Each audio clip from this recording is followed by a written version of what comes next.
Order, order. Paul Scully to move the motion. Thank you. Mr Walker, I beg to move that this House has considered e-petition 209433 relating to a referendum on the abolition of the House of Lords. I would like to, first of all, say how much of it is a pleasure to serve under your chairmanship, Mr Walker. And as I tend to do, I'd like to just quickly read the petition into the official report.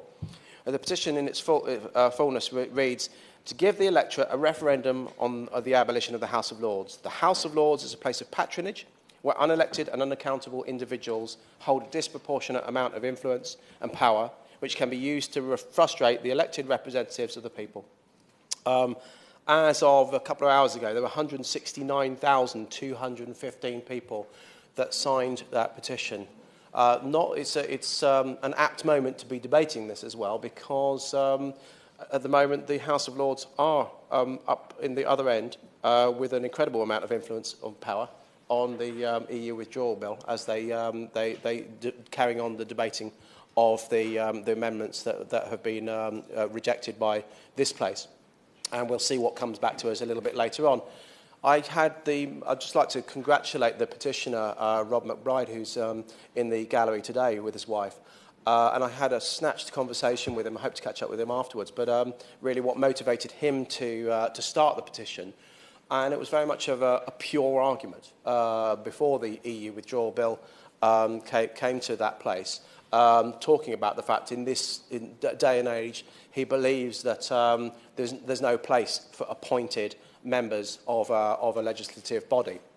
And I'll hopefully talk about the options and discussions that we've had, that the Lords have had themselves, and I've had with a number of university and school students when we've been talking about the issues and the practicalities around Lords reform. But obviously, I suspect that a lot of the 169,000 people that have followed Rob's lead in this petition have been specifically motivated because those signatures did come really, really quickly following the Lords' consideration of the EU withdrawal bill.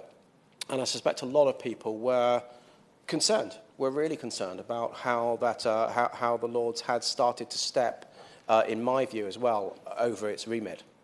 So there are a lot of things. Why did they do that? It's because I believe that some of the amendments that they've actually brought back to this place were not amendments that were in the scope of the original bill. Talking about the EEA, talking about the customs union, there are other places for consideration of those things, not least the trade and customs bill that's coming before us again in a few weeks' time. There are things, though, things like the consideration of the Henry VIII, so-called Henry VIII clauses, that are well within the Lords' remit to be considering and voting on in their place. It may be uncomfortable for the government. It may be uncomfortable for some members like myself who voted to leave the EU that really wants to get on with it now. But nonetheless, the Lords does not exist for my comfort or the government's comfort. It actually exists to scrutinise legislation and bring it back, hopefully, in a better place than when they found it. But when I talk about my concerns about the fact that the Lords has overstepped its mark in throwing back some of the amendments that it has, is evidence also when you look at some of the comments. So Lord Billamoria said when he was considering new clause 49 that it's Parliament, thanks to this amendment, that will have the ability to stop the train crash that is Brexit. Well, it's just not appropriate for the upper house to be thwarting the will of the people, to be coming back and getting us to consider wrecking amendments effectively on a bill that was clearly within our manifesto and a bill that we need to get passed in timely fashion if we're going to leave the EU in an orderly way. Indeed, Baroness Jones, when she was considering her position in the chamber there, said she was going to vote for one of the amendments, but the speeches in favour of it actually turned her against it. She said there's clearly more of an agenda than just allowing more oversight of the process. And it is oversight of the process that the Lords is there to deal with. They do many, many different things, but within the chamber itself, about 40% of the work of the House of Lords is actually in scrutiny. So it's debating, it's asking questions, it's making, responding to ministerial statements and these kind of things. And then the rest of their time, the 60% of their time, is improving draft legislation, including the primary legislation, but also SIs. And frankly, just speaking to a number of the members of the House of Lords, they do take a lot of time, a lot of interest in dealing with statutory instruments, probably more so than here, because typically we may rely on a government majority to get some SIs through. They really do take their role of scrutiny and adding their expert view very, very seriously indeed. I will give way. The other gentleman not agree with me that regardless of the legislation being considered, and in a country that considers itself, I would hope, a democracy, it is an affront to democracy when we have over 800 unelected peers considering legislation and at the same time, and 13 new appointments recently, and at the same time we face the prospect of the democratic chamber being further reduced.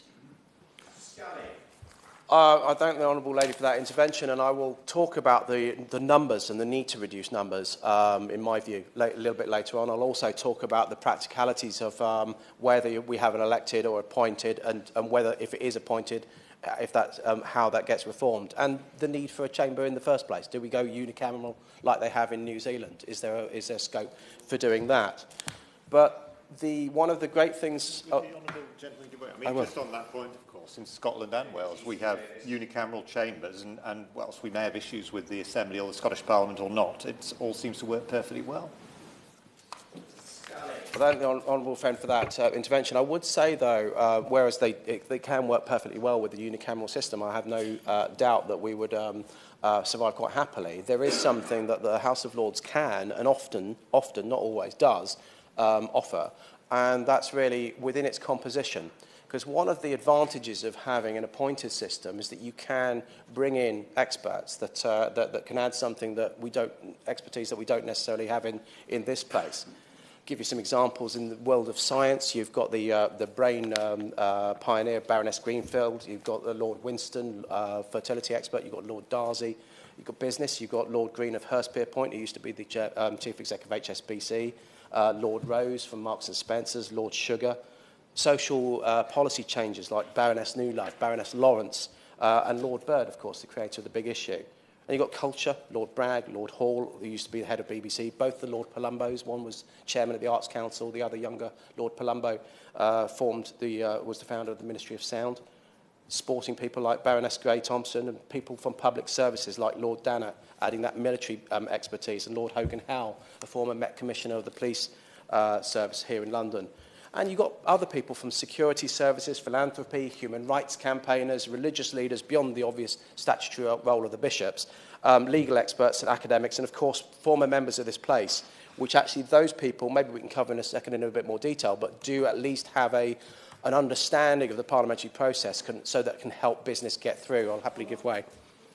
Thank the honourable member for giving way. On that point, he's making an argument that there are many members of the House of Lords who have considerable expertise in certain areas of policy, and that benefits the apparatus of government. But surely, of course, these people could be drawn to advise the government in many other ways, by the setting up of expert panels, by just simply having advisors to the government. They don't have to be part of the legislature in order for government to benefit from that advice.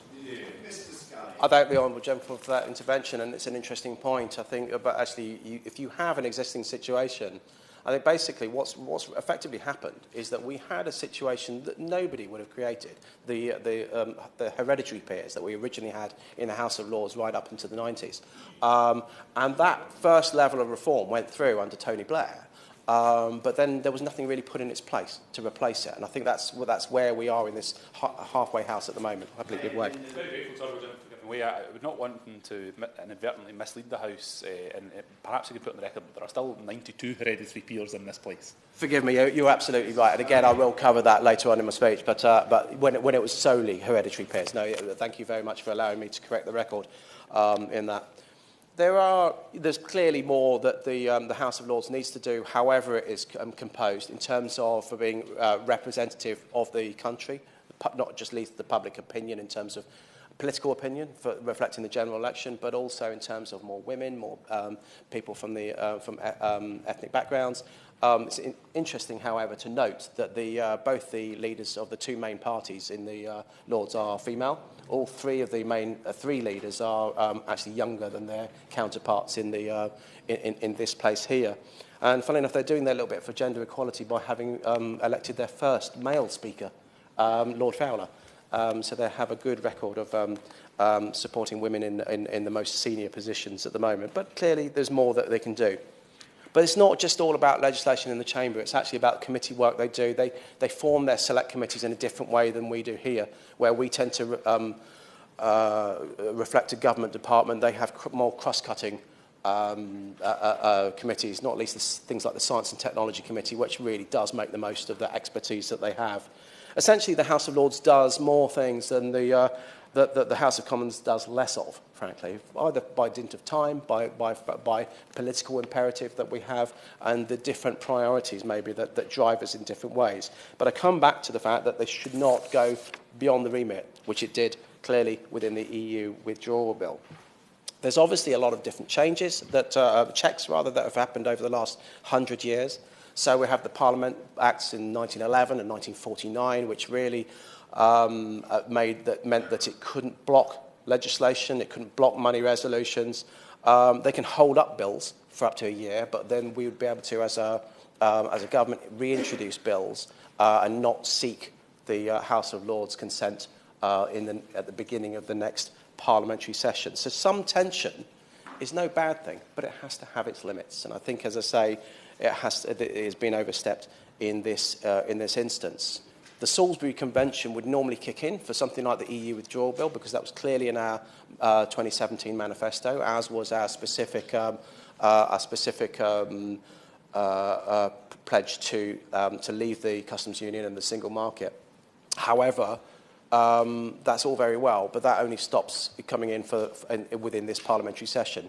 There's obviously a timescale issue with the EU withdrawal bill, because we're going to be leaving at the end of March next year. So we've got to get this in plenty of time to make sure that we leave the EU in an orderly way. And if this bill is either held up too long, or it's changed beyond recognition, then that's really going to affect our negotiating position now, but it's also going to affect our how orderly we can leave the EU come next March. So that's important.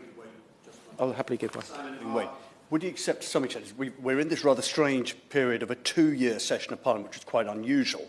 If we'd actually stuck to the normal protocol of a 1-year Parliament, then the Parliament Act could have applied in this instance, and this blockage could have been removed in time for us to have actually left the EU in March of next year in the normal circumstances. So actually the government is at fault for having this extended session, which has actually rendered the Parliament Act rather difficult to deploy in these circumstances.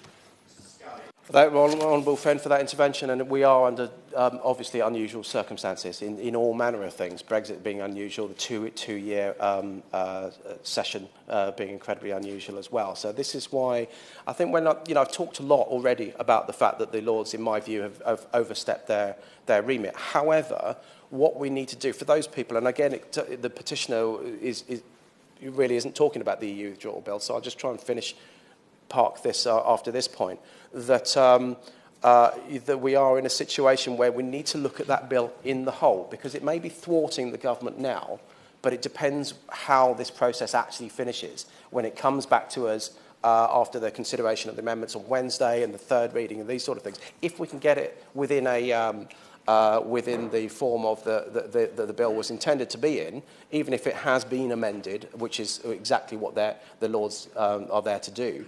But as long as it's not been amended with beyond recognition and beyond the remit of the original bill, then actually, yes, it's created a lot of tension, but we've still got there in the end. And a lot of things that we do in this place may look odd to people, may look arcane to people, but it tends to have a way of working. And some of this is done not just in the chamber, but also through the usual channels and through debate and discussion outside the chamber as well. I talked a little bit about the fact that the reforms have really only been half completed, and it's been mentioned about having the possibility of an elected chamber already. This is one of the options. So do we abolish? Do we go elected? Do we have a hybrid system when we mix half some elected, some appointed, or do we not, or do we just keep the same at all? I don't think anybody's saying that we should keep the same, exactly the same. But one of the issues with the elected House of Lords is that we went through this process before my time in this place, and nobody could agree on the detail. So whereas there was a lot of sympathy for an elected element, at least, of the House of Lords, no one could say which percentage, how long the terms were going to be, and these kind of things. So that's one of the reasons it didn't go through, and it then is going to take a lot of parliamentary time, which I'd be interested to see what the Minister has to say.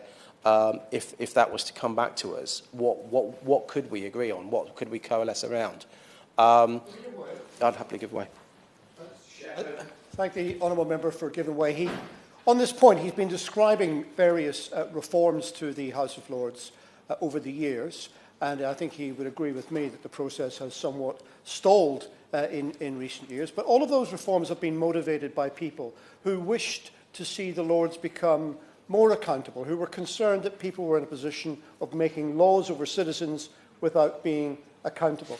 Does he agree with me that it's rather ironic that the citizens have to petition the House of Commons asking for reform, that the government does nothing to reform and will not make time available, and yet the House of Lords themselves are arguing for reform because their crisis of legitimacy has become so acute? Gentleman, for that intervention, but I think this comes to another problem, because it's what kind of reform do you want to does one want to achieve? We talked a lot in the last Parliament, or members that were here did then, or the coalition government Parliament, should I say, and then they were talking about elections. They just could not sort out and agree on one simple solution. The Lords has indeed started talking about its own reform, which I'll cover in a second. One of the honourable gentleman talked about hereditaries, and this is the daft thing with the 92 that are left. Again, it's a halfway house. We had the ridiculous situation. I mean, you can understand why people are concerned, and people do look on the House of Lords and either want to change it or question its legitimacy. When you had the situation in 2016, when we have the by-election for one of the members of the House of Lords, it happened to be a Lib Dem peer that died, Lord Avebury. And at that time, they had 7 candidates put up for election, hereditaries from around the country. But the electorate was only 3. I mean, how daft is that when you've got an electorate that's far smaller, half the size of the field of candidates? And that does make a mockery of the entire process. So clearly, we do need to look at the situation.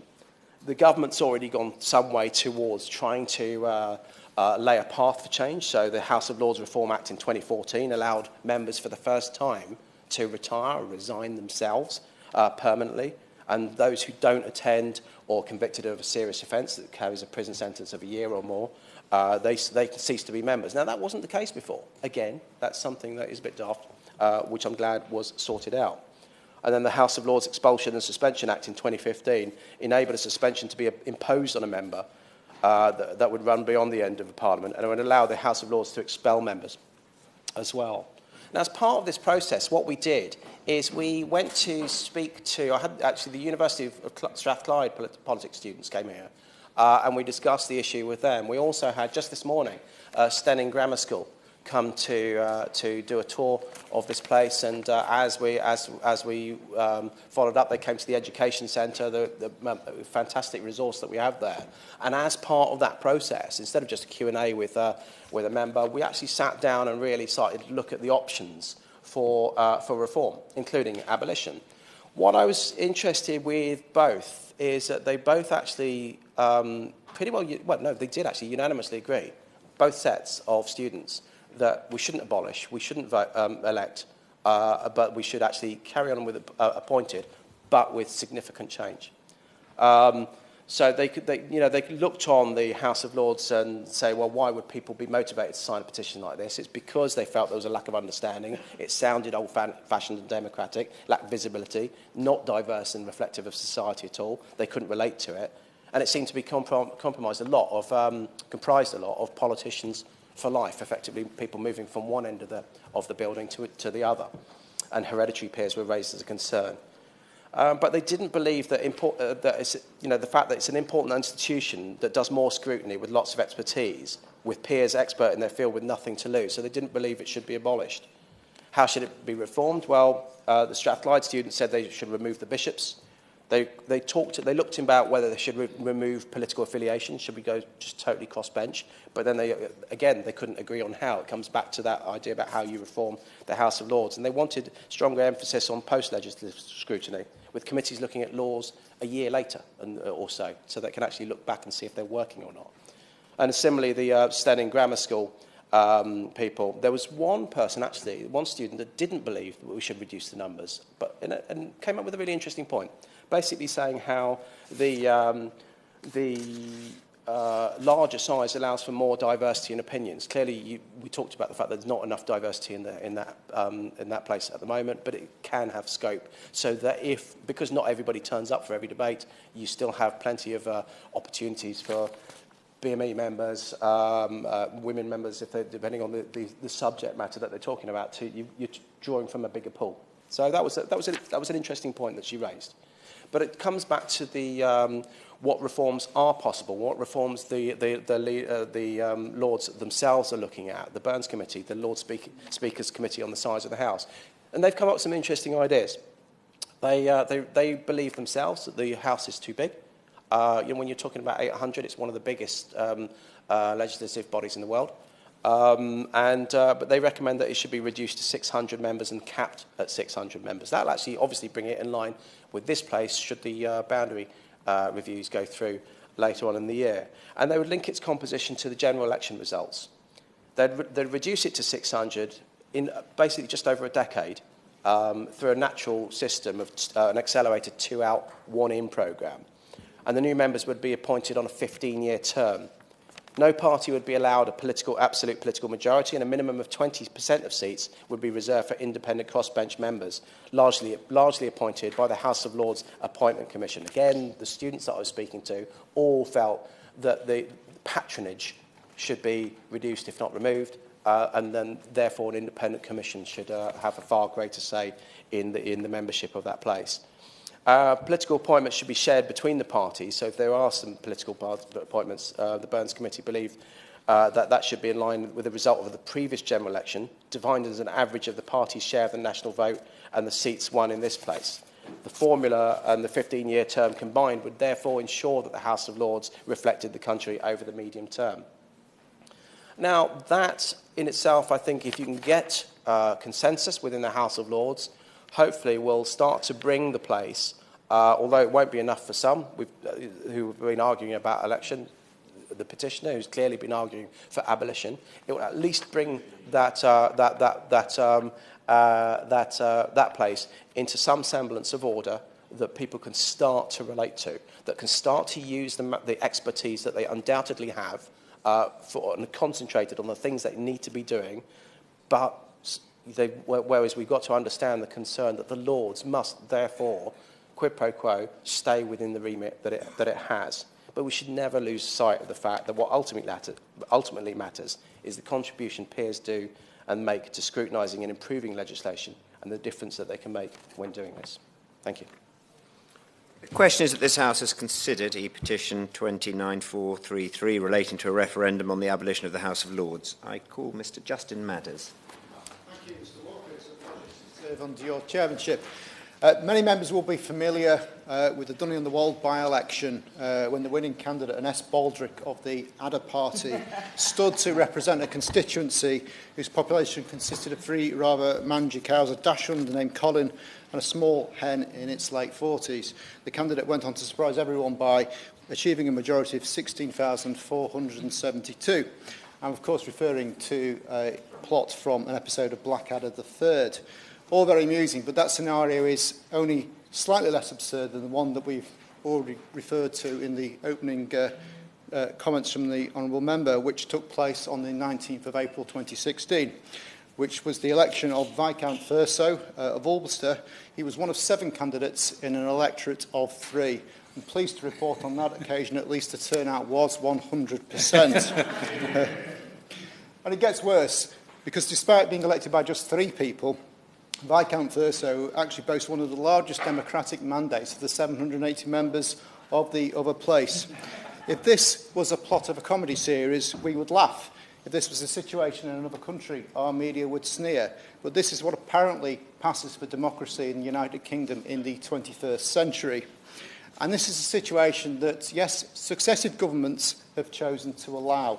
The response of the current government to the petition we are debating today shows that things are unlikely to change at the moment. They have said, whilst comprehensive reform is not a priority, the government will continue to work to ensure that the House of Lords remains relevant and effective by addressing issues such as its size.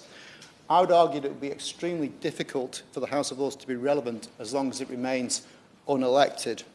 The fact that 169,000 people have signed the petition that we are debating today shows that we cannot continue to kick this down the road into the long grass. This historical aberration has to change. We are told that despite the lack of democratic accountability, the Lords at least do a good job, although I think there are mixed views on the government benches about that at the moment. And it indeed, Mr Walker, is true of some. I've worked closely with many members of the other place and have been extremely impressed by their contribution. But I see no reason why, with such ability, they would not have a good chance of being able to continue to serve in public life if they subjected themselves to the will of the people. However, sadly, there are also some within the other chamber who are much less assiduous. In an age where the electorate is often criticised for its apathy, I was astonished to find that the record turnout for a vote in the House of Lords in recent times was actually only 3% higher than the vote at the last general election. Even at its absolute best, 1 in 5 members of the other place do not cast a vote. And of course, the exception that I was referring to there is very much out of the ordinary. We know that on average, only between half and 2/3 of the members of the upper house actually attend. And there are many members who have not spoken or voted in a considerable amount of time. That they can do so without any apparent accountability is an affront to democracy and an insult to the public. Hard. Intervene, I take his point, but does he recall when all of this crashed and burned in the coalition government? It crashed and burned because of the suggestion, almost insistence of an elected element, and it was all about the primacy of the House of Commons. Actually, what was going on was reform of the House of Commons, because the moment it was argued that anybody in the House of Lords became elected, they had just as much legitimacy as those of us in the Commons, and therefore the blockages and the delays that we're experiencing now would only get more profound and would have some justification, and that's why it failed. I appreciate that, but it doesn't make the system any more acceptable to me in the current circumstances. And I think the problem that successive governments have found with this, and the trap that they in fact we've all fallen into, is that we obsess about how we're going to make the system work, rather than actually saying as a statement of principle that we don't believe that an unelected chamber in this country is an acceptable way to proceed. And I think we should stay as a starting point that we want abolition, and then if we agree that, we should have a period of time to actually work out what it is that we want instead. Thank you. I agree very much with the honourable gentleman talking about the credibility gap, about people cogitating and reflecting on legislation when they have no democratic accountability. Would the honourable gentleman agree with me that that credibility is further undermined by the fact that members of the House of Lords pay no tax on their House of Lords earnings or allowance? Thank the honourable member for that intervention. I wasn't aware of that. I think there has been issues in the past about people involved in political parties, be it through donations or through other involvement and paying tax. I think it's absolutely right, if you're a resident in this country, if you're taking part in the democratic process, that you are subject to the same rules as every other citizen. So we're told that expertise and knowledge is in such abundance amongst members of the other place that radical reform would pose a risk to the ability of Parliament to scrutinise legislation. But the truth is, out of the 30 most recent nominations, 7 were formerly members of Parliament. 1 was the former General Secretary of the Labour Party, and 1 was the former Deputy Chairman of the Conservative Party. Indeed, since the Life Peerages Act of 1958, a third of the 1,452 peers created have been former MPs who were relieved of the bothersome inconvenience of having to obtain the consent of the electorate before being allowed to continue in public life, while many more nominees were councillors, party donors or staff. Of the members appointed since May 2010, half are either former MPs or former local councillors, and a further fifth are former special advisors or party employees. So it appears that there's actually very little difference between the qualifications and the types of people in both houses. And in response to the argument about expertise, I would simply ask, what is it about earning the legitimacy of the popular vote that precludes a person from having expertise on a particular subject? The House of Commons has plenty of experts in all walks of life, and the fact that they have to face elections doesn't seem to prevent them from coming here in the first place. Yes, certainly. And actually I agree with him on that point, because I think of my colleague Dr Philippa Whitford, the Honourable Lady, the member for Central Ayrshire, who was a breast surgeon for 33 years, makes an enormous contribution in the House of Commons at health questions and through health legislation. But she still had to go to the electorate on both two occasions for the people of Central Ayrshire. So I would absolutely back up his point that yes, we can have people in here with various professional backgrounds, but there's no reason why they can't be subject to the election just like the rest of us. Yep. I thank the honourable member for his intervention. Indeed, I share a brief with that particular honourable member, and I think all sides of the House recognise and value the expertise that she has. Indeed, there are a number of continuing to perform medical professionals in the House, and they have up-to-date relevant experience, which I think is really important. And of course, I'm not claiming there are no valuable elements of the current House of Lords. There are many talented members who demonstrate very high levels of integrity, expertise and independence. However, we make a mistake if we assume that these characteristics are naturally imbued into the upper chamber because of the way the members are appointed. And that argument will always fail if we just watch every opportunity for their indolence, as opposed to every time they make a decision that we don't agree with. I would say that appointment does not guarantee effective independence and expertise any more than an election would actually preclude those qualities. And crucially, all of the positive qualities of the other place are fatally, in my mind, compromised by the lack of democratic accountability.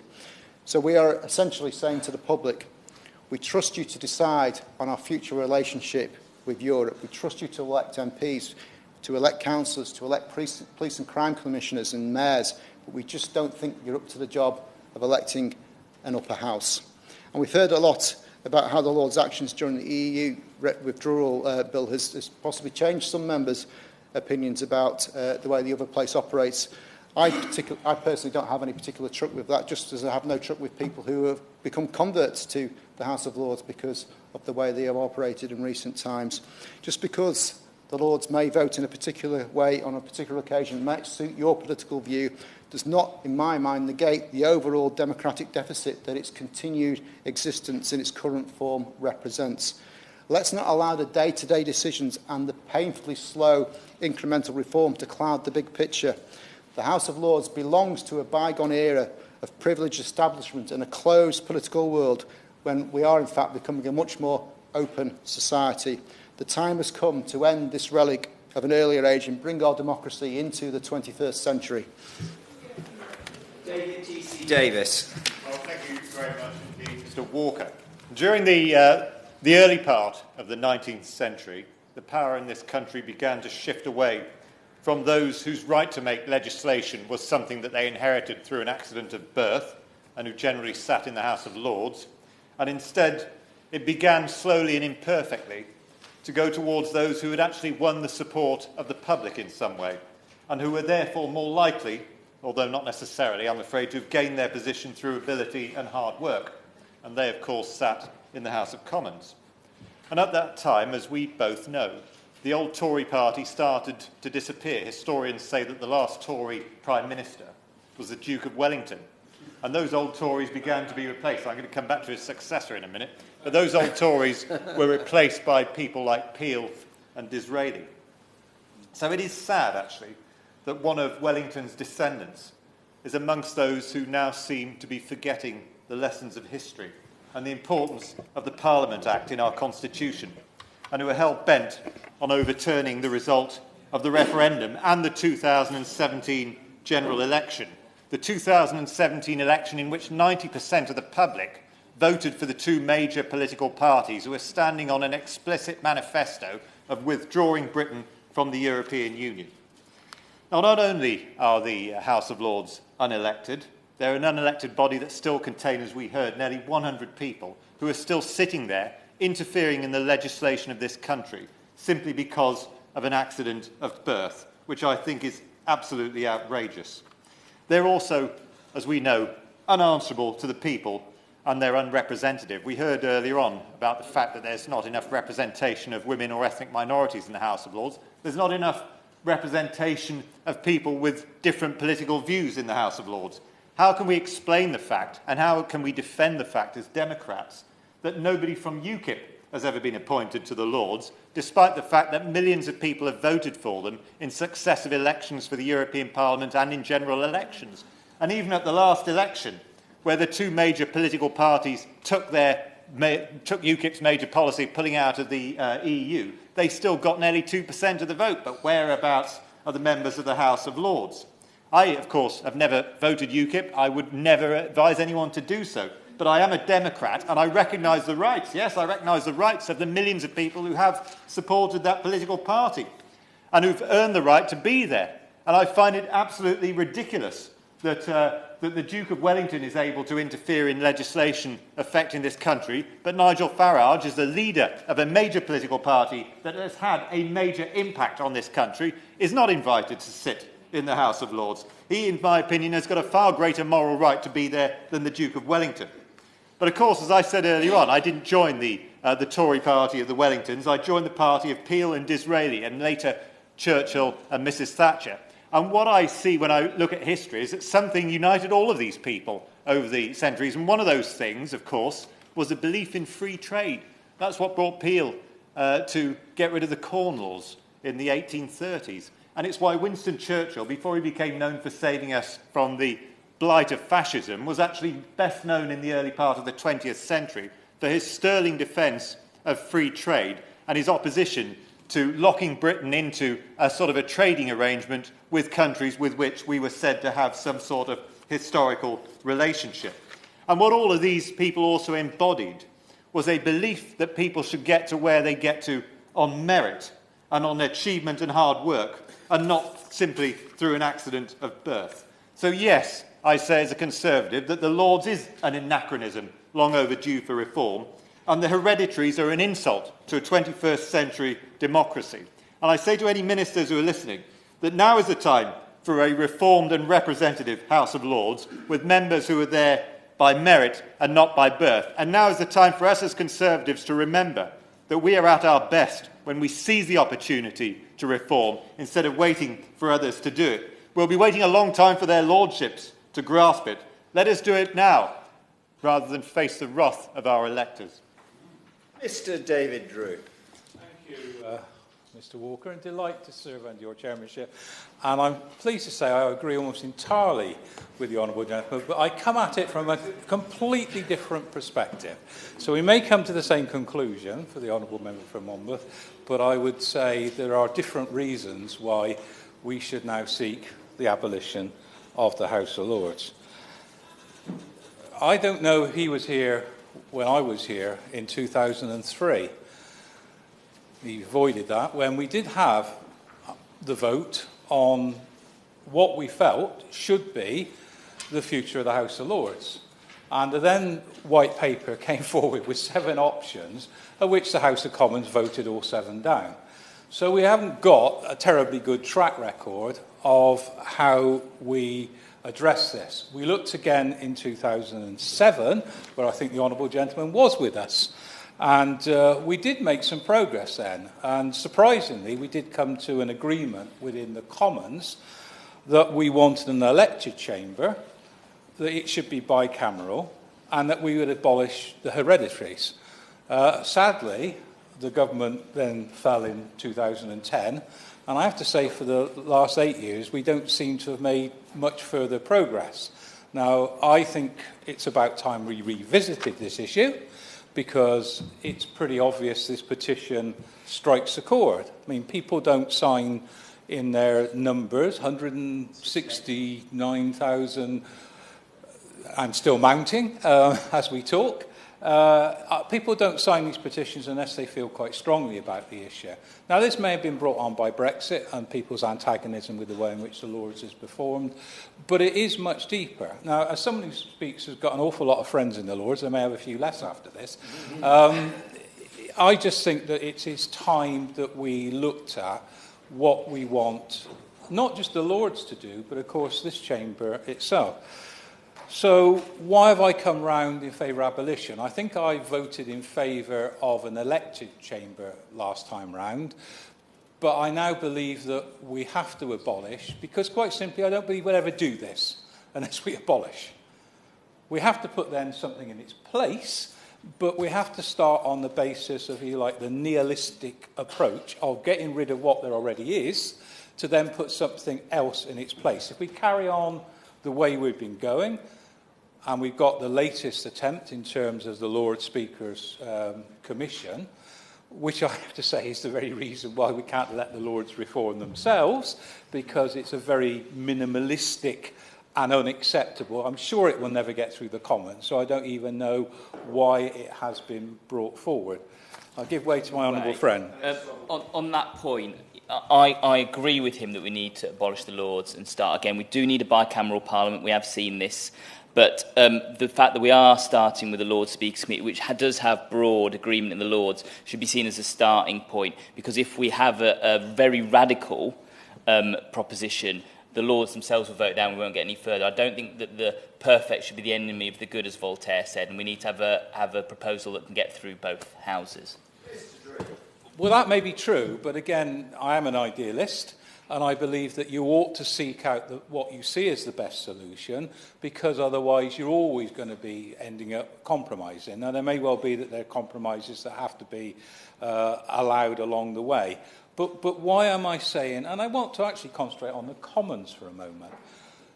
I think one of the problems with the Commons at the moment is, and I've always argued this, we pass too much legislation, we pass too much bad legislation, and we rely on the Lords to try and get it right by scrutiny and revision. Well, it would help if we got it right in the first place, then we wouldn't necessarily need a chamber doing that. Now, again, that may be idealistic, but what I feel very strongly about is that the Commons has got to do its job better than it does at the moment.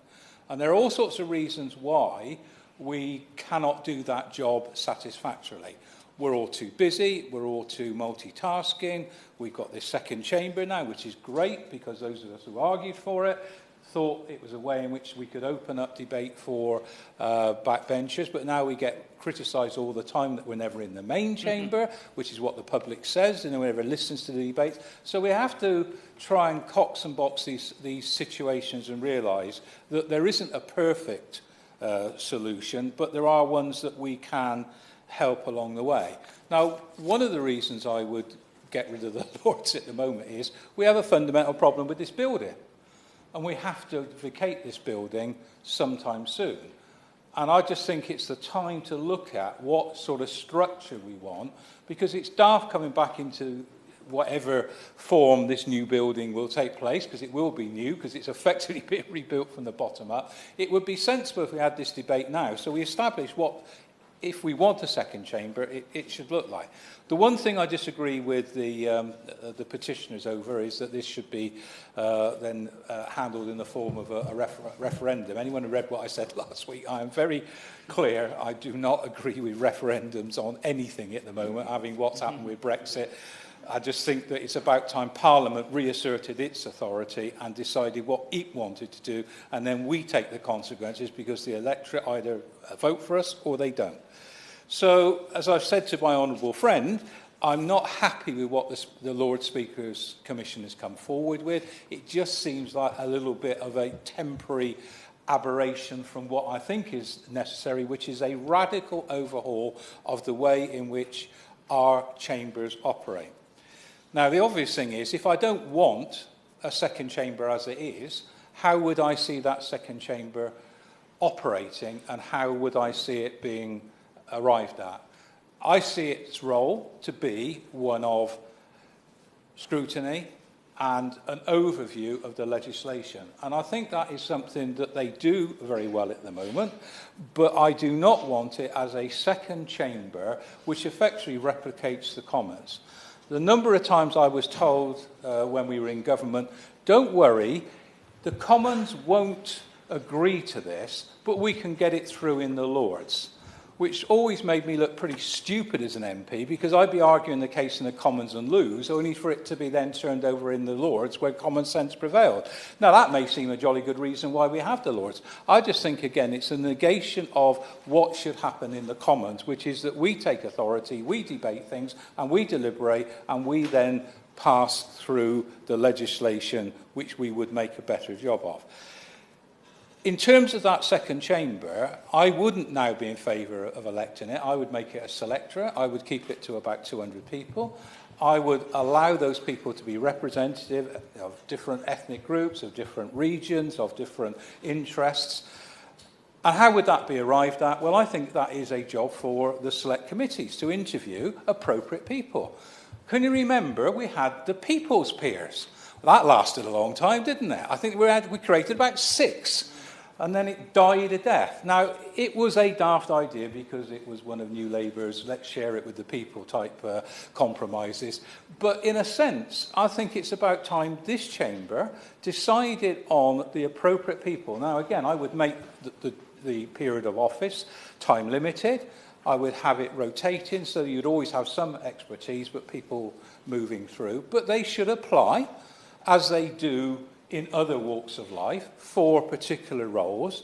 And to me, the obvious people to interview, and again, it's to put an onus upon parliamentarians here in the Commons, would be the select committees. Now, you know, I'm basically saying we take the politics out of that chamber. It may be idealistic again, but I want expertise in that chamber. I want people who are going to sit down and know about science and arts and know about some of the finer details of legislation, including the law and religion and so on and so forth.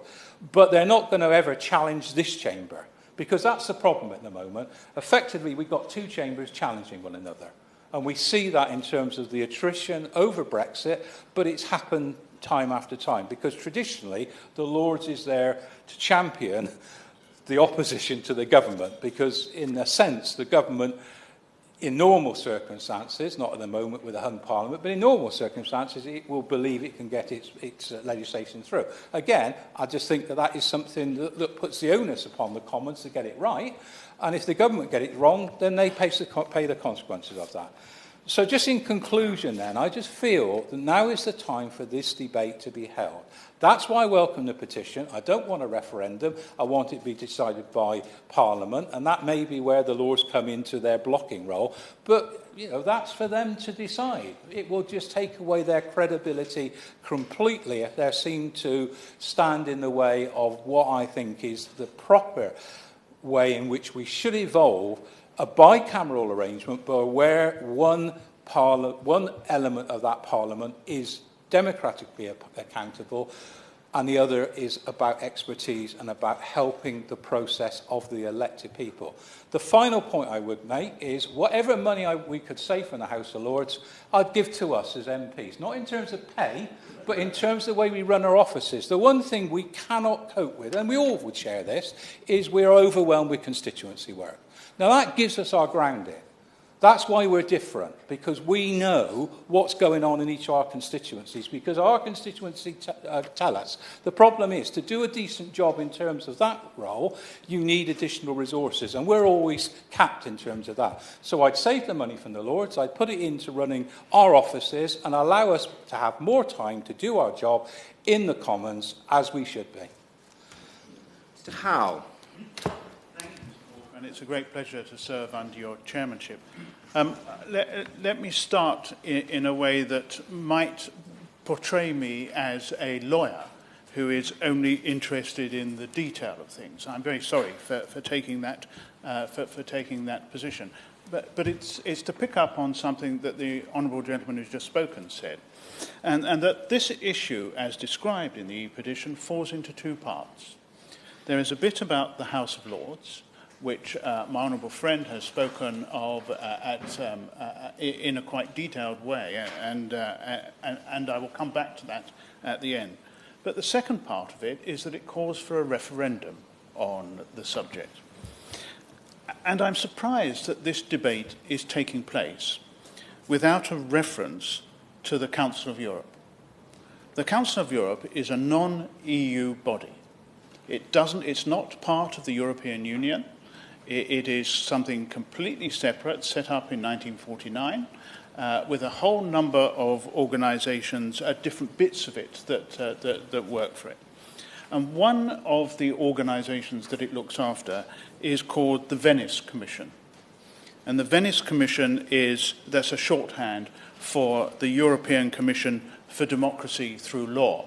So it's another body full of lawyers, I suspect, but it does come up with some interesting material. And one of the things that it has come up with, and it came up with this first in 2005, it comes up with an analysis of how referenda should be conducted. And this is being continued at the moment by our Right Honourable friend, the member for Amersham and Chesham, who is in the process of producing a booklet for the Venice Commission that sets out how referenda should be conducted. And one of the problems that she has right at the beginning of this, if I may say so, is to how the referendum on our membership of the European Union fits into that, because I think she has a bit of difficulty with it. And one of the things that the Venice Commission likes to look at in looking at any referendum is there a national tradition for a referendum? And if you look just across the water to Ireland at the recent referendum on abortion, you will have seen that there is a formal need for a referendum in that country in order to change its constitution. We don't have that requirement in British law to need a referendum to change our constitution. And I think that we need to hang on to that as the starting point for where we are going with this. The approach that was taken by the former Prime Minister in saying that any constitutional issues should be subject to referendum is a haphazard and chaotic one. And it was not thought through in its entirety or with the level of detail that I would have expected from it. Now, we are where we are with that, and I'm not suggesting that we go back and rerun the EU referendum, anything but to go back and rerun that referendum. But nevertheless, we cannot go on simply piling on top of constitutional referendum, other constitutional referendum, until we have got our own house sorted out and in order. Now, this petition was inevitably influenced by the House of Lords and its reaction to Brexit, and that has already been commented on by a number of different speakers as to how they have overreached themselves in calling for certain amendments to be put forward. I think that conflicts with the guidance that the Venice Commission produced in how a referendum should be conducted and the aftermath of that referendum. And I think that we need to bear that in mind as we go forward so that we don't make the same mistake again. And for the reasons that were more succinctly stated by the honourable gentleman who just spoke, I don't like referendums either, and I wouldn't recommend one for this sort of activity. This is something that we need to take up ourselves and do. I think, though, that the Lord Speaker's committee is a starting point for that. It is clearly not the finishing point for it, and additional work needs to be undertaken on it, and additional time pressure needs to be put on them to come up with something that will actually reform the House of Lords. The difficulty we have with that is that, for reasons that everyone will know, it is not a priority for this government to undertake a large constitutional reform of the House of Lords at this stage. And I think we simply have to live with that at the moment.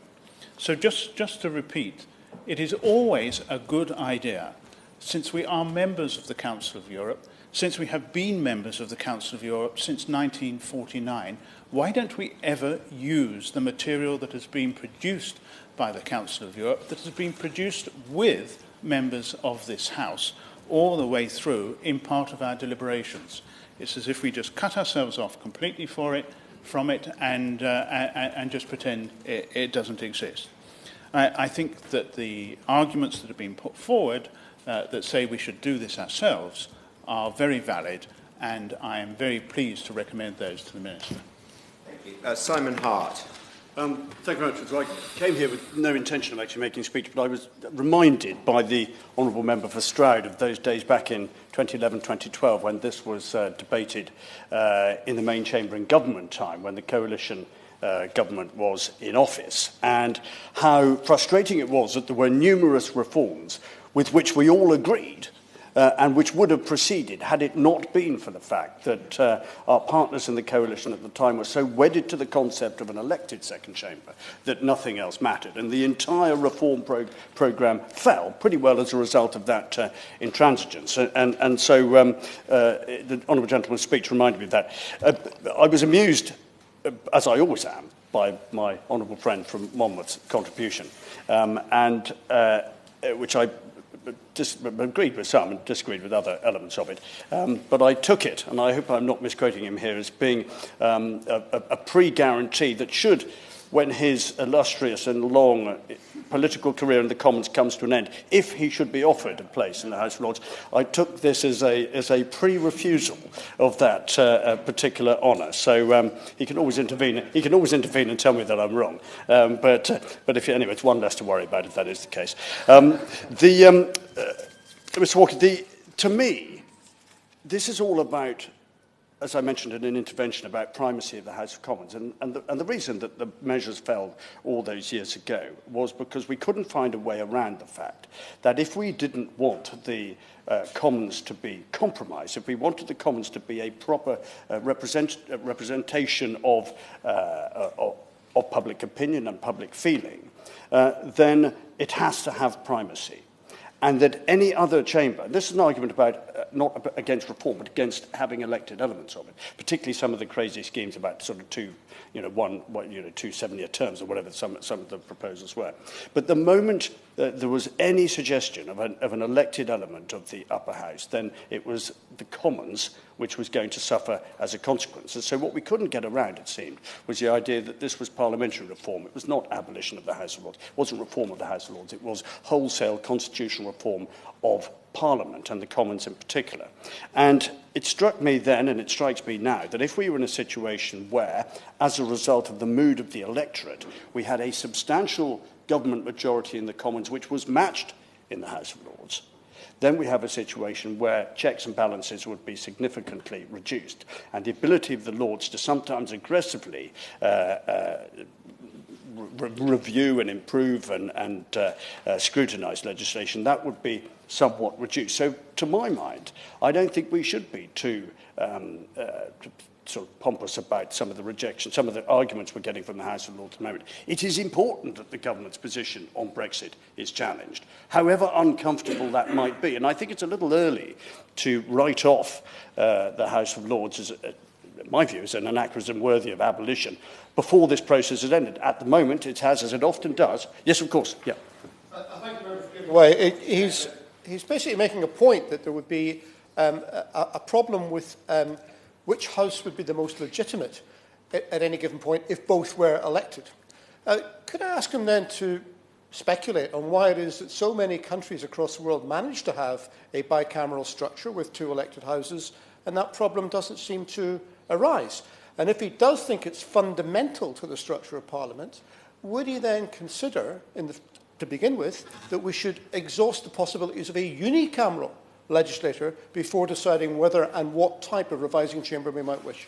Honourable Gentleman is absolutely right. This is not dismissing other potential reforms. It is simply making observations about why, when we had the opportunity, when there was momentum, when there was some spirit behind the proposals back in 2011, 2012, why they failed. And they failed because it spooked members of the House of Commons who thought that their primacy was in danger of being compromised. And unsurprisingly, it spooked members of the House of Lords who felt that they were going to have to face the vulgarity of an election from time to time. And so we have to be pragmatic. And my point is about pragmatism. If we want this to proceed, it's no good quoting what may be the case in other countries, however bona fide those examples may be. We have to get it through here. We have to get the proposals through both houses of Parliament here. And I'm just interested in exploring ways in which we can legitimately do that and make progress. The other point I'd make in response to his intervention is this. If we can dip our toe in the reforming water and find that actually it is okay, other reforms will follow. I think part of this is a fear of anything which is different. If we can make this an evolutionary process rather than a revolutionary process, I suspect a lot of the reforms that we're talking about, which have so far apparently been impossible to achieve, will become a little bit easier. So I'm not attempting to, in a sense, dismiss his comments. I think they're legitimate, but we have to look at them in the context and the history of numerous attempts over the last 10 or 20 years to address this problem, all of which have been unsuccessful. So I think most of which have been unsuccessful so far. And I just wanted to, as I was attempting to explain, I think as far as the Brexit situation is concerned, which is what has really stimulated interest in this, I have no particular fear from the Lords making some uncomfortable observations about the direction in which the government is going. But I would take a very different view were it to become absolutely obvious that the intention of the Lords was to frustrate the will of the elected chamber. Those two things, I believe, are different, and we're not there yet. We might be there in a matter of days, but we're not there yet, and therefore we're unable to pass, or should be cautious about passing sentence, I think, today. But as far as other measures, and the Honourable Gentleman from Stroud hinted at reforms which could make progress. Things like reduction in numbers, I'm entirely sympathetic to, not so much in the Commons, by the way, in case the Minister's listening, but in the House of Lords, I can completely understand that. I think the expertise comment is, I agree with pretty well every contribution that's made, although I suspect if we went down a different route, rather than save money, it might cost money, because these might have to be salaried positions if we are to have an appointments panel which simply selects people or advertises vacancies and selects people. If we are to avoid, or if we're to create a second chamber which is properly diverse and properly representative, then it could be that comes at a salaried price. And thirdly, there is possibly opportunities to look again at the 1949 Parliament Act, which, as the proposer of this motion pointed out, has its drawbacks because it was created in a time when none of these circumstances were anticipated. But perhaps revisiting that with a view to ensuring that the Commons can get its way, perhaps a rather more timely fashion, might be one way in which we can start some sensible progress. So, Mr. Walker, thank you for allowing me that. I think that as I say, reform, we need to take a pragmatic approach to reform, because otherwise we will find ourselves, as we have so frustratingly often in the past, in a position where no progress can ever be made because somebody somewhere is going to lose out. And if we continue to make proposals which are not politically digestible, then we will be having this debate again in a few years' time. Mr. David Linden. Well, thank you very much indeed, Mr. Walker, and as ever, what a pleasure it is to serve under your chairmanship, and I look forward to doing so again on Wednesday of next week. I want to commend the Honourable Gentleman, the member for Sutton and Cheam, on opening the debate, and also to thank the 116 constituents of the Centre of the Universe that is Glasgow East for signing this petition. I left huge amounts of space in my notes for summing up contributions, and I've got to say, I normally come along to petitions debates, and this place is normally stuffed. Sometimes you can't get a seat in here. And I must say I'm quite struck by how empty Westminster Hall is this afternoon. I'm sure it's nothing to do with the fact that quite a lot of MPs are very conscious of the fact when they leave this place they can go and park their backsides on the red leather. So perhaps it's an issue of self-interest. I don't know, I'm only speculating, Mr Walker. But I did think it was rather ironic that I was saying to the staff in my constituency office that on Friday this week, my week will be concluded. My week will be concluded by visiting a care home in my constituency, and I thought it was rather remarkable that I could stand up and talk about another care home this afternoon. That is the House of Lords. Anybody who watched the programme Meet the Lords will hear people talk about it's the most exclusive daycare unit in central London. And I'm reminded about Lord Palmer, who took part in that documentary, the noble Lord Palmer, who, to say is a bit of a character, would be putting it mildly. This is a gentleman who has a 110-room mansion and was complaining about the little pay that he gets at just £300 a day, of course, tax-free. And I've got to say, Mr Walker, I didn't know anything of this Lord Palmer chap, so I thought, well, I shall go and look him up. So I thought it would be helpful for the House, because we don't get the opportunity to talk about these folk very often. So Adrian Palmer is the 4th Baron Palmer, Adrian Bailey Nottage Palmer, 4th Baron Palmer, an aristocrat and landowner in Scotland. Lord Palmer succeeded his uncle in the peerage in 1990 and is now one of 90 hereditary peers elected to remain in the House of Lords after the passing of the House of Lords Act 1999. He sits as a crossbencher. I'm sure he's a perfectly affable chap and certainly seems like quite an eclectic or eccentric individual when you watch the programme Meet the Lords. But it does come to this point where this is someone who has never been subjected to election before, but sits in that place as a member of as a hereditary peer. It will come as no surprise that me speaking as a nationalist politician, I'm quite happy to outline our position in the House of Lords. We think it should be abolished. We have nothing to do with it. I can say that on this we are whiter than white. In our 50 years of continued parliamentary representation in this place, we have never taken up a peerage despite being offered them. We've never done it. We're not here to play the Westminster game, and I'm very glad to say that that is the case. I'm disappointed that other parties do take part in it, but what an absolute shambles, Mr Walker. You know, it's the only larger legislature in the whole of the world is the Chinese National People's Congress, with a total number of 2,987 seats. Of course, the other place, our comrades in Ermin along the corridor, they've got 800. And when you consider and you compare those numbers, you know, in China, a population of 1.4 billion, and they have 2,987 members of the National Congress. And we, a country of just 66 million, have 800 of them stuffed into that absolute circus along there. It really does make an absolute mockery of the whole system. I've spoken before, not least in committee as well, where the Honourable Lady from Norwich, who serves as the Minister, I've spoken about my time doing work with the Westminster Foundation for Democracy. I've got to say, Mr Walker, I do find it somewhat embarrassing when I go and do work with Westminster Foundation for Democracy, because to appear on behalf of an organisation called the Westminster Foundation for Democracy implies that this is a place of democracy, when in fact the Westminster Parliament, the Palace of Westminster, is a place of limited democracy.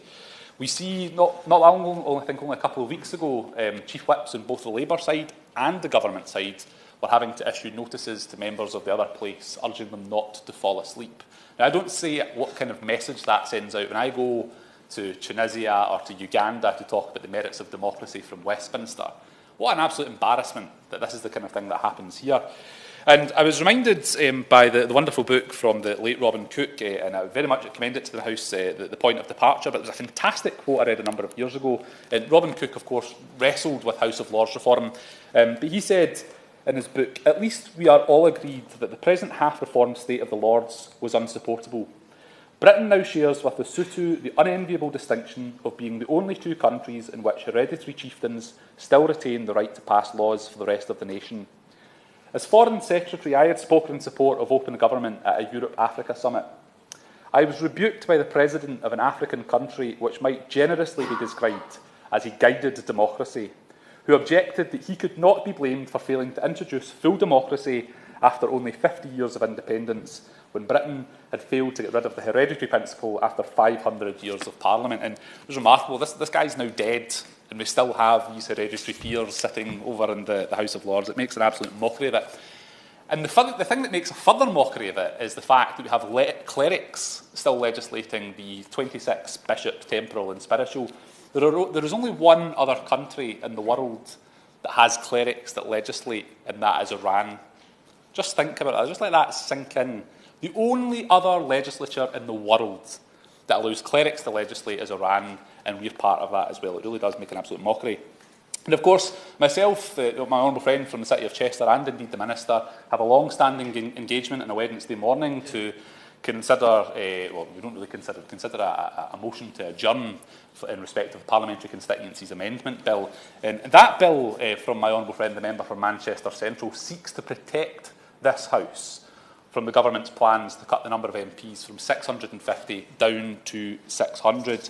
So the government talks a good game about cutting the cost of politics, yet they continue to stuff people into the House of Lords. We have lords like, I hesitate to use the word noble, Lord Hanningfield, who was caught this routine of clocking in and clocking out, wandering into the Palace of Westminster for a couple of minutes, signing on, then getting his £300 a day tax-free. And I would very much commend my honourable friend, the member for Edinburgh Eastern, who's come up with an excellent idea, I think, of somehow changing the rules in here that would be able to track how long members of the House of Peers are actually in the building, because it certainly seems that some of them walk in and walk back out only a couple of minutes later, and at the moment we've got no way of tracking that, and I think that makes a real mockery of the current system. But I've got to say, I pride myself in the fact that I start every parliamentary week by going out in my constituency and door knocking, and I did the exact same before I caught that 12:30 flight to London this afternoon. I was out in the Calvi area of my constituency, which is an area where there is certain amounts of deprivation. And I've got to say, my constituents in Calvi look at that place, the House of Lords, and wonder, how do these folk represent them? And I've got to say, you look at the information that's been brought forward by the Electoral Reform Society that shows that something like 85% of peers are all kind of coalesce around this little southeastern part of England. So we don't have members of the House of Lords that represent all parts of the United Kingdom and can bring their expertise. It really does seem to be the case that it is people from this small corner. And I've got to say, where are the lords who are our tenement lords? Where are the apprentice lords? Where are the lords who are from a manual labour background? Because it seems to me, and I say this with respect to the honourable gentleman from Henley, it seems to me that it's all people who are from the professions of lawyers or accountants. And then we come to the issue of corruption, the donors, the cash for votes, whether it's the DUP in the House of Commons being bought off with £1 billion to go and vote with the government, or in the fact that in the past we've seen people who have been offered peerages for donations to political parties. I think that really does bring the place into disrepute as well. And then we come to the issue of rewards for failure. And I think of the case of the constituency of Perth and North Perthshire. An honourable friend, member for Perth and North Perthshire, won his seat by, I think, 26 votes, defeating the Conservative candidate at the time, a gentleman called Ian Duncan, who was a member of the European Parliament. And so, quite rightly, my honourable friend from Perth and North Perthshire took up his seat in the House of Commons and does a very diligent job as chair of the Scottish Affairs Select Committee and indeed our shadow leader of the House of Commons. But his opponent, now Lord Duncan of Springbank, sits in the other place, having received no votes, indeed rejected at the ballot box just over a year ago, but was stuffed into the House of Lords. He wasn't just stuffed in there as someone to scrutinise legislation, but he was stuffed in there as somebody who is now a government minister. And we have the absolutely bizarre spectacle, Mr Walker. We have all these fine new Scottish Tory MPs who come here, and none of them were considered worthy enough to become the junior Scotland Office Minister. Instead, it was left to Lord Duncan of Springbank, unelected, to fly the flag for the Scotland Office as a junior minister. But I want to talk about one thing in particular, and it's about the duty of care that we owe to some of our colleagues in the House of Lords. I know that it's not the convention in this House to talk out of school and that it's a bit of an old boys' club, but I make no apology for saying that on Tuesday the 27th of March, myself and a number of my honourable friends were going out for a run after parliamentary business had concluded, and the Lords was sitting late that night because they were considering the Nuclear Safeguards Bill. And so as myself and 2 or 3 of my honourable friends were getting our running gear on, we found an elderly gentleman lost in the members' lobby in the House of Commons, where our cloakroom is. Absolutely confused as to where he was, didn't know what day of the week it was. And one thing that we noticed was the little red and white pass. And he didn't realise that he was in the completely wrong side of the building, didn't know what day of the week it was, let alone what clause or schedule of the Nuclear Safeguards Bill was being considered. And I understand that governments of various colours, on a day when it's a tight vote, will try and get their people in here. But there is something incredibly serious about bringing somebody in here who has not the mental faculties that they require, not only to know what day of the week it is, but indeed what kind of legislation it is a scrutiny. And that is the kind of thing that does happen in here. And I know it's uncomfortable for everybody in here to talk about it, because we all know that it happens. People being wheeled in here who don't know what day of the week it is, but are somehow scrutinising legislation. And the final thing that I would say, and it's with a degree of regret, because I do hold my honourable friend from the member of the City of Chester, and indeed Labour colleagues, in high esteem.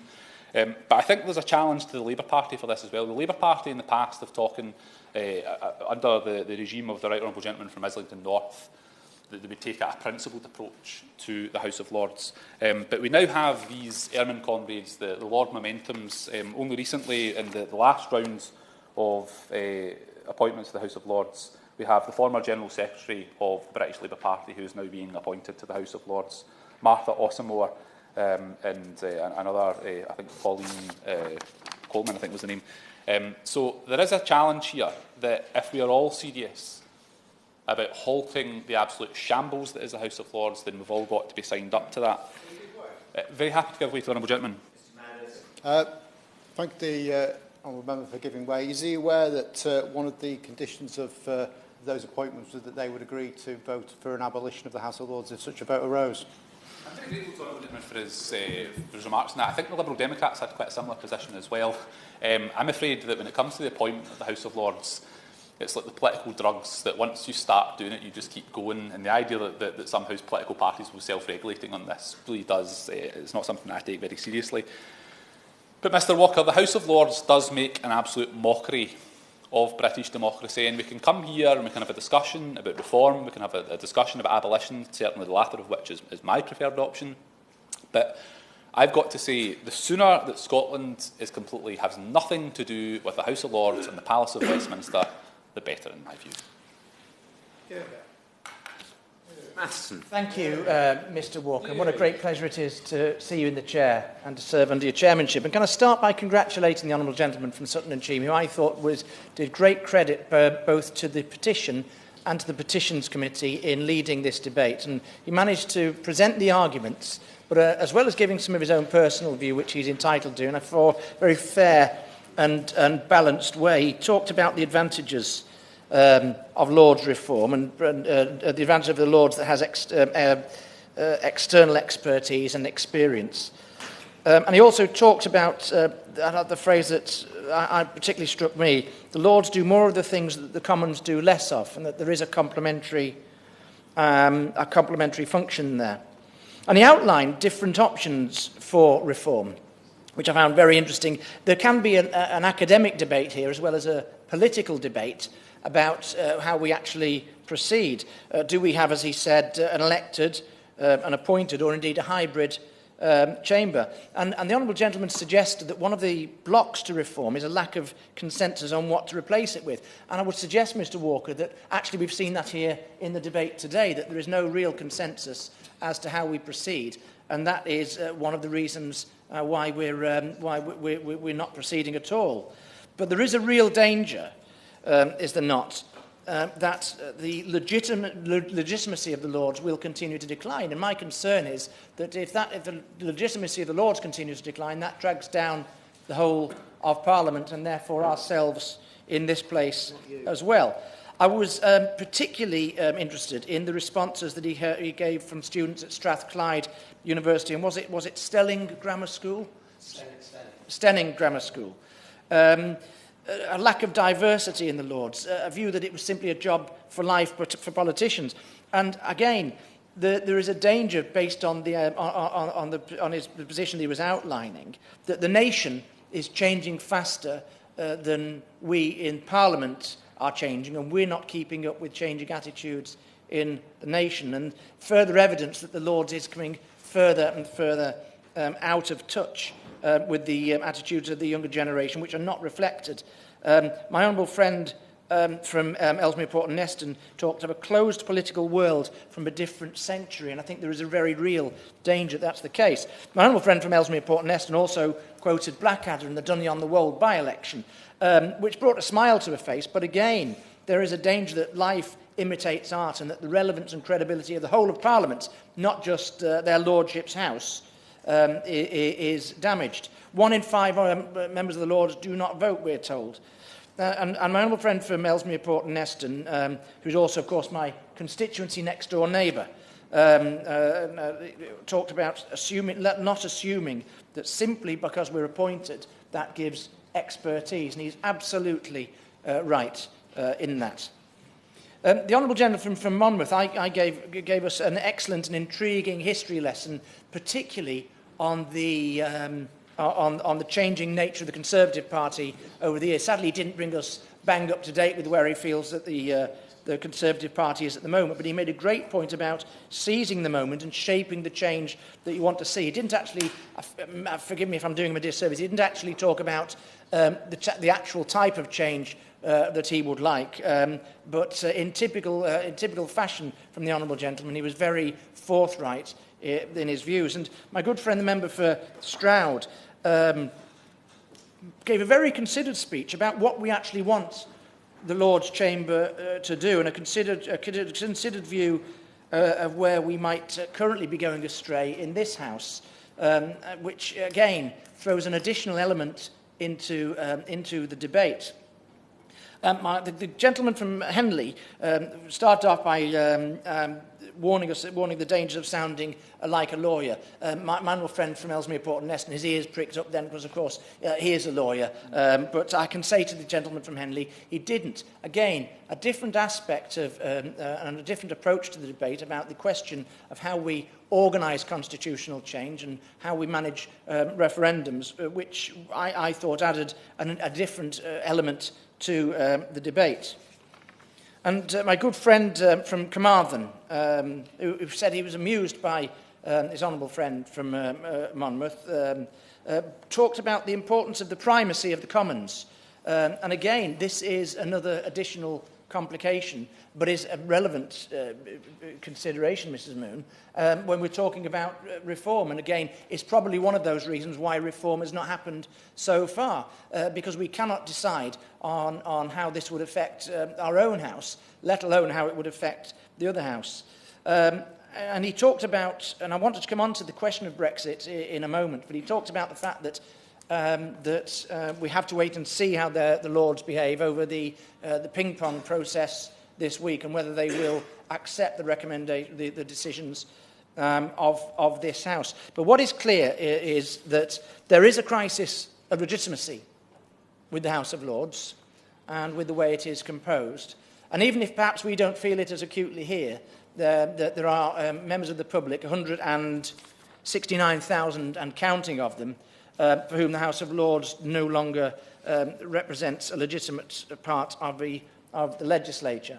The question is how we go forward. I do want to, however, Mrs. Moon, express some concern at the nature of this debate. It is timely, and it has come about, I believe, because there are an awful lot of people out there who believe, potentially incorrectly, goes back to the point from the gentleman from Carmarthen, we shall see in due course, that their Lordship's House intend to somehow block Brexit, or at least the quickest and hardest possible Brexit possible.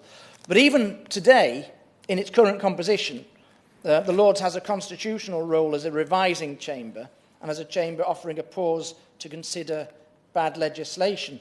And I do find it ironic that some honourable members, none here, I hasten to add, Mrs. Moon, are happy to block private members' bills in this place, private members' bills such as free hospital car parking charges for carers or the long-term sick, or, dare I say it, an urgently needed law to ban the revolting practice of upskirting, and use the lame excuse of blocking that legislation, that they don't like legislation that has not been debated and thought through, and they use the mechanism of stopping any debate at all. And yet when the House of Lords thoroughly debates a matter dear to these honourable members' hearts and asks us to pause and give time for more consideration, all of a sudden they're up in arms at too much debate and call for the abolition of the Lords. You can't have it both ways. Debate is good. Reflection on legislation is good, but when it comes to debate on Brexit, all of a sudden it is blocking the so-called will of the people, which I would remind the House is not necessarily the will of the people, but a will of the slim majority of voters. And I am concerned that rather than a detailed discussion about the type of democracy that we want in this House and the type of legislature that we want, that the petition and many of the signatories of the petition, although of course I can't, Mrs. Moon, presume to know why all of them would have chosen to sign it, but that for many of them this is simply a frustration over Brexit. And attacking the Lords is part of a broader strategy that we've seen in some of our newspapers of attacking and undermining any institution that they believe might be getting in their way. Before the calling the snap 2017 general election, the Prime Minister attacked the other place, describing peers as opponents of the government who had vowed to fight us every step of the way. We've seen honourable members in this House attack the integrity and impartiality of the civil service. We've seen the senior judiciary attacked. And honourable members in this place, Conservative honourable members, have been attacked as traitors in certain newspapers for standing up and voting according to their convictions. And if I may move slightly from the subject of the debate, if we really wanted to make ours a fairer and more open and democratic political discourse, we might start with the unelected, unaccountable, uncontrolled power of those national newspapers and their billionaire owners whose opinions taint our politics so much long before we dealt with the House of Lords. But that's another debate for another day, Mrs. Moon. It's notable that, and I welcome the honourable members from the benches opposite in their conversion to looking at the need to address the House of Lords and the undemocratic nature that it clearly poses. Because for hundreds of years, the Conservatives had an inbuilt majority in the Lords. The honourable gentleman from Monmouth talked about the changing nature of the composition. But I have to say I don't recall hearing any complaints during that time from the Conservative side. But with the abolition of most of the hereditary peers, an anachronism I have to say that I still find very hard to explain to foreign visitors, that inbuilt majority ceased to exist. My noble friend Baroness Smith reminded the other place recently that challenge and scrutiny are not new. They were not invented by this, i.e. the current Labour opposition.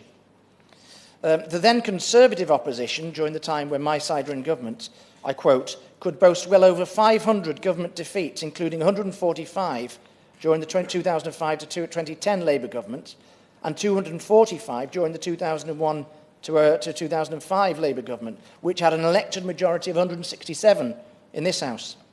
Those many defeats inflicted in the Lords included a government bill at second reading, 2 fatal statutory instruments, and a number of key national security measures that involved ping-pong late into the night. So it is only since 2010, I feel, that the Conservatives have shown any concern for the composition of the Lords, but their response has been to pack it with more live peers than any preceding government. David Cameron appointed more peers per year and at a faster rate than any other Prime Minister since 1958, when life peerages were first introduced, and more were from the government parties and fewer from the opposition.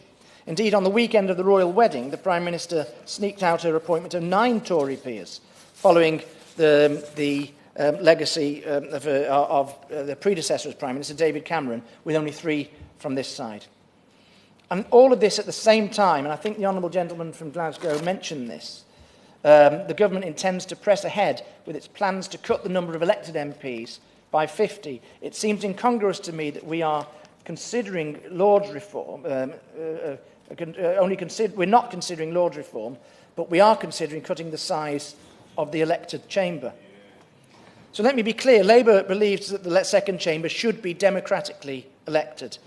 However, the first steps must be to reduce the number of peers, and a good way to start would be to remove the remaining hereditary peers, particularly along the lines suggested in its private members' bill by my right honourable friend, the member for Delyn, a private members' bill that remains on the order paper today. Indeed, my right honourable friend from Delyn reminds me that all but one of the hereditary peers currently sitting in the House of Lords are male. There's only one female hereditary there. And we talk about diversity. That's a basic starting point.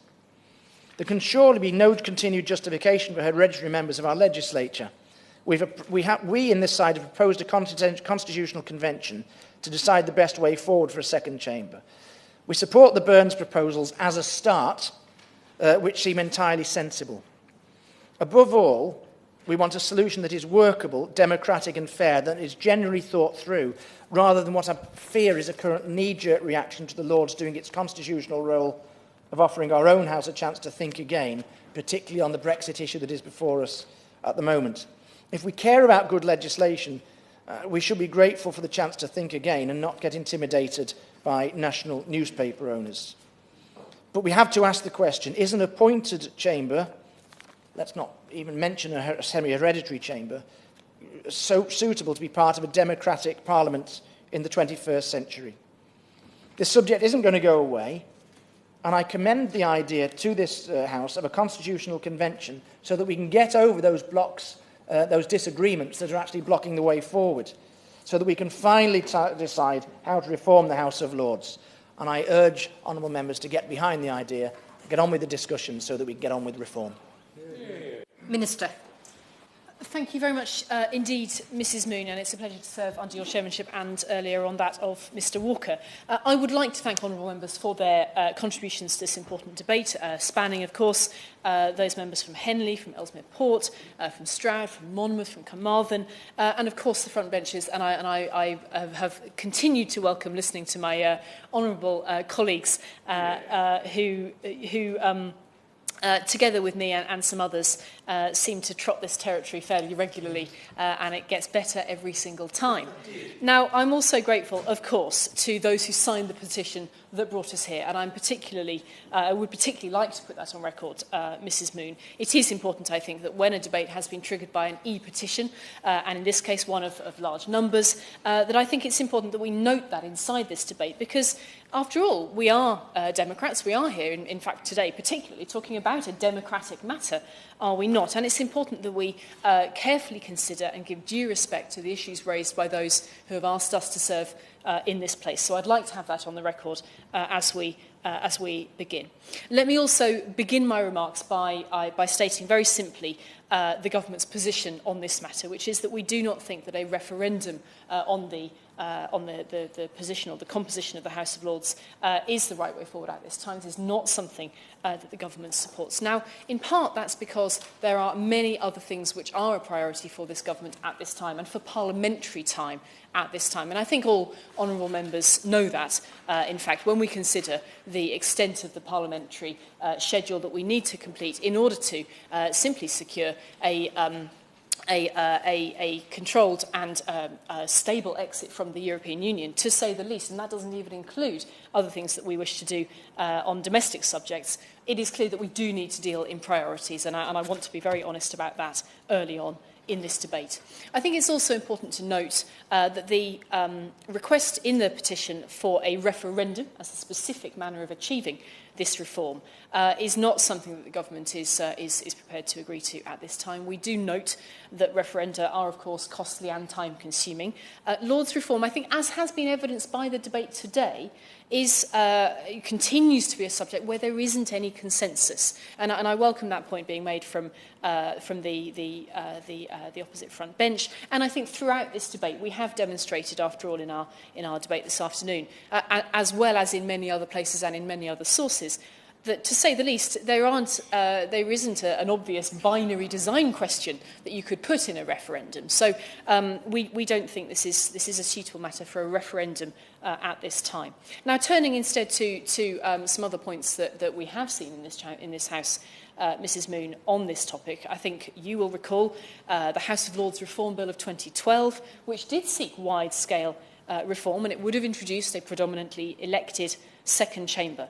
Now, that bill was withdrawn when it became clear that its timetabling motions couldn't be agreed to in the other place, in the House of Lords itself, by members of that House. Now, that wasn't from a lack of commitment from the government of the day, but it was, I would say, from a lack of overall agreement as to what shape reform should take. So I think we are back to that point, that there isn't a single clear design proposal here. But I would like honourable members today to be in no doubt that the government will ensure that the Lords should continue to fulfil its vital constitutional role. Now, we think it has an important role in scrutinising and revising legislation, and we do think that it brings valuable experience and expertise to the matters that it considers, Mrs Moon.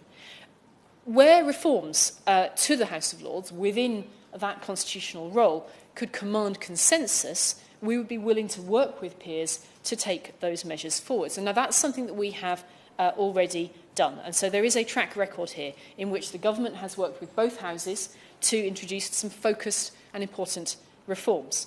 To start with government support, the House of Lords Reform Act in 2014 enabled peers to retire permanently for the first time, and, crucially, it provided for peers to be disqualified where they do not attend or are convicted of serious offences.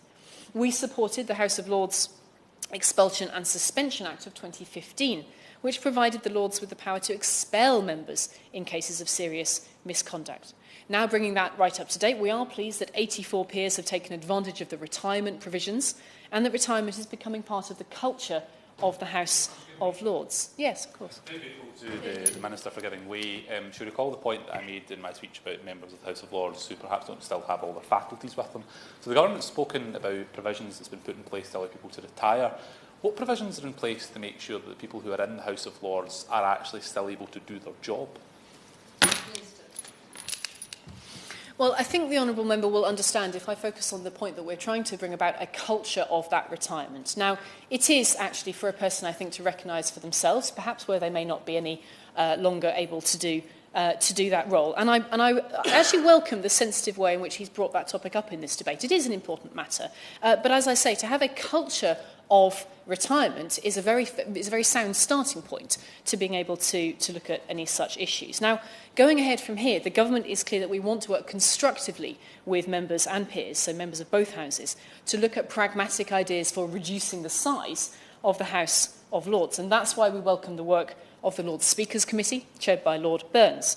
I think, as honourable members here today will be aware, in 2016, the Lords passed a motion that its size should be reduced and that we ought to look at how to do that. So the Lord Speaker established a committee to identify practical and politically viable options for reducing the size of the House, which wouldn't require primary legislation. So this is about being able to get something done, which I hear honourable members calling for today, and I think quite wisely we should look at those things which can simply be done or be done simply and in a way that commands consensus.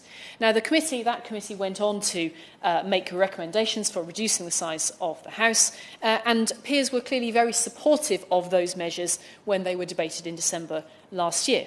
The Prime Minister has written to the Lord Speaker with an offer in good faith to continue with the restraint that she's already shown in making appointments to that House. And I would just place on record that even with the latest small number of appointments, which were only 13, the House is now smaller than when she first took office. And I do think it's important for that fact to be very clearly on the record.